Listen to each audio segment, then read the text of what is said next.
Énième défaite diplomatique pour Rabat, une victoire de plus pour le Sahara occidental. L'accord de pêche Union européenne-Maroc a expiré ce lundi. Bruxelles ne veut plus entendre parler des négociations avant que la Cour de justice européenne ait rendu verdict fin de l'année en cours. Bon nombre d'observateurs estiment que le refus de Bruxelles de retourner à la table des négociations signerait la fin de l'accord qui institue le pillage des richesses halieutiques du peuple sahraoui, mais pas que.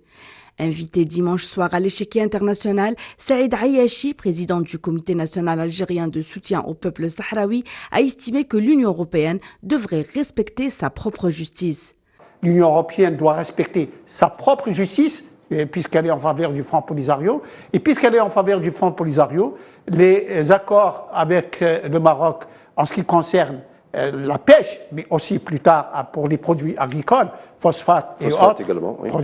seront donc, disons, au profit du peuple sahraoui, comme l'énoncé du jugement le porte de façon très claire. Pour rappel, plusieurs voix se sont élevées au sein du Parlement européen pour dénoncer le pillage des ressources naturelles du Sahara occidental et l'inclusion des territoires sahraouis occupés dans la signature d'accords illégaux, réaffirmant leur engagement en faveur de la légalité internationale ainsi que leur soutien aux revendications historiques du peuple sahraoui pour la défense de ses droits politiques, sociaux et économiques. La stratégie économique de l'occupant marocain au Sahara occidental prend un coup et les risques sont grands. L'effet domino n'est pas à exclure quant à d'autres secteurs pour lesquels le Maroc et l'Union européenne ont également institué le pillage des ressources naturelles et autres richesses du sol sahraoui à travers des accords illégaux.